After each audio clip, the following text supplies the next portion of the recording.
I am continuing to get to know the new coaching staff, and right now I am honored to have Jason Simmons, the defensive pass game coordinator and secondary coach, here with me. Coach, thank you for taking the time to talk with me today. Thank you for having me. I appreciate it. So I want to go way back and start when you were playing in college. I know you've been asked this question before, but it is pretty great that when you were playing in college for Arizona State, your defensive coordinator, if I'm not wrong, was Phil Snow, now the Panthers defensive coordinator. Yes, absolutely. Not only the coordinator, but also my position coach as well. So yeah, I work directly with him. I can attribute actually my success getting to the next level because of him. That's why I was so excited to have the opportunity to come join him. That's pretty amazing. And do you take what he taught you? Obviously, he's had such a big influence in your life, and as you said, getting to the NFL. Do you think your coaching styles are similar, or have you taken things that you learned from him, or are they completely different? No, absolutely. I mean, no, they're not completely different. They're very similar, and I take a lot of pride in that because I know I learned so much, as I said before, from him. Of course, you also take from other coaches that you've been around as I continue, just through my career.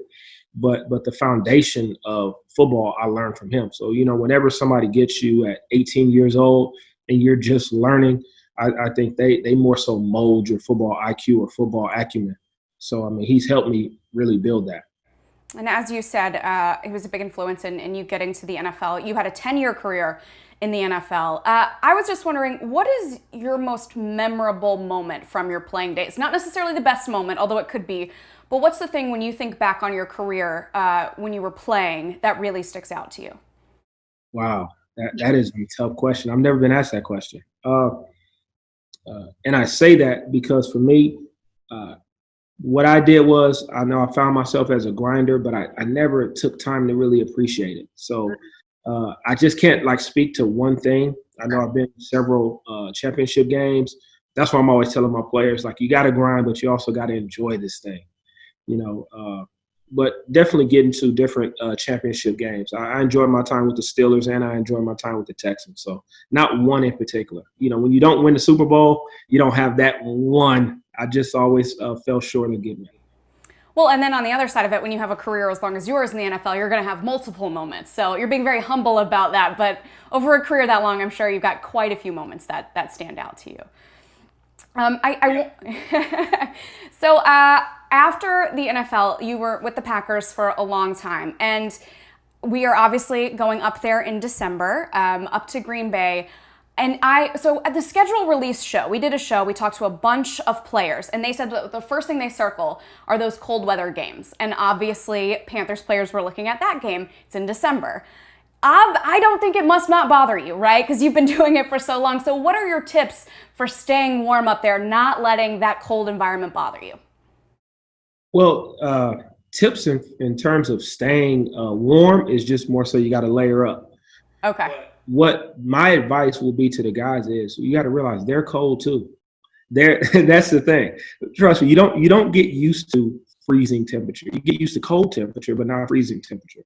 So the deal is understanding that home team is just waiting on you to give in, and they think that they're more mentally tough than you and they can deal with it, but they're cold as well. So going up there and understanding that we're all playing under the same elements. I don't care if you practice in it or you're practicing or playing in it for the first time. Everybody's cold. So I want to talk about your family. You have a son, I just want to make sure I get this right, playing football at New Mexico State, and you have a daughter who committed to play basketball at Arizona State, which is your alma mater. I got that right? Yes, correct. Did you coach them? I mean, coming from such an athletic family, did you coach them when they were young? Before I get into that, I also have to say I have an older daughter as well, who's a senior at University of Houston. Okay, I'm sorry I missed that. No problem. No, you didn't. But I'm just saying I can't leave one of them out.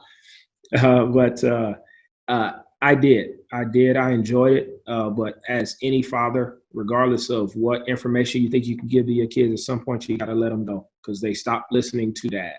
So even more so with my daughter, she tells me that I'm not a hooper. I'm not a basketball player. So so she puts me in my place. And in terms of my son, although he's playing defensive back, even when I'm coaching guys in the NFL, he still would prefer to listen to his coaches alone. So, I give him little tidbits, and he's gotten better throughout the years in terms of that. But it's just fun to see them mature and really start understanding their respective sports. Like that, to me, just being able to sit back and be a dad, like that's fun. That's really enjoyable. I gotta ask you about your daughter. When you said that you're not a hooper, she tells you you're not a hooper. Was there a point where she just beat you and you were like, "Oh, okay, I'm not a hooper"? Or do you guys play one-on-one?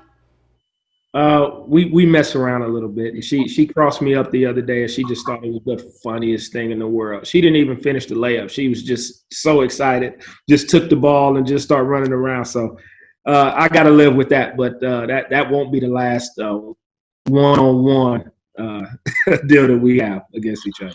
Well, I admire you going back out for it after she crossed you up. I hope we get one of those on video at some point. I hope not.